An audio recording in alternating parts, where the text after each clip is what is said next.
The late night wars used to refer to the high-stakes ratings competition between the shows, but a new reality has emerged. The ratings have dropped over the years, and this week has shown us the stakes are now higher than ever in this new battle. The very survival of the format may be in question, as is the power an administration has over the airwaves and what is said on them. In the first night after Jimmy Kimmel's suspension, the late-night host all responded mostly with sarcastic deference to the president. We have another fun, hilarious, administration-compliant show. If you felt a little off these past couple of days, it's probably because our great father has not been home. I'm going to cover the president's trip to the UK just like I normally would. President Trump just wrapped up his 3-day trip to the UK, and he looked incredibly handsome. If ABC thinks that this is going to satisfy the regime, they are woefully naive. And clearly, they've never read the children's book, If You Give a Mouse a Kimmel. President Trump is now indicating that he and his administration are not done targeting the late-night shows. If they're 97% against, they give me only bad publicity or press. I mean, they're getting a license. I would think maybe their license should be taken away. It would be up to Brendan Carr. Nancy Cordes joins us now from the White House. And Nancy, we just heard the president suggest the network should have their licenses pulled for negative coverage of him. How far is the White House looking to take this? I think it depends, Nicole, on whether this is hyperbole from the president or whether he is really intent on going after hosts and potentially even journalists who he believes don't cover him fairly or who criticize him. There has been some Republican pushback, some conservative pushback, but not a ton.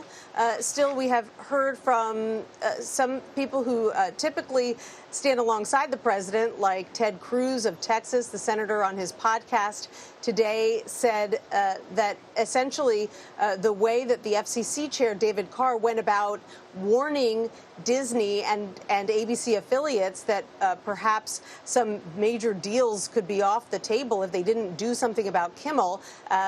He likened that to sort of a mob shakedown. And he warned that, if there was a Democratic president in the Oval Office in the future, this would open the door for them to take conservatives off of the air that they don't like. So the question is the president simply getting this off his chest, or does he really plan, as he said, to pull the licenses of networks or over individuals on those networks that he doesn't like, something that has never happened before? Yeah, and I want to drill down further on this because, as you just referenced earlier this week, after Jimmy Kimmel's comments about Charlie Kirk's assassination, FCC Chairman Brendan Carr said in an interview, "We can do this the easy way or the hard way." And some perceive that as a thinly veiled threat against local stations. Now he's saying this. I don't think this is the last shoe to drop. This is a massive shift that's taking place in the media ecosystem, and I think the consequences are going to continue to flow. We're going to continue to hold these broadcasters accountable to the public interest, and if broadcasters don't like that, simple solution, they can turn their license into the FCC. There's other things that we can do with it. And we also want to play that sound you referenced from Texas Senator Ted Cruz, who criticized Carr's initial comments, likening it to a scene out of the movie Goodfellas. Listen. I like Brendan Carr. He's a good guy. He's the chairman of the FCC. I work closely with him.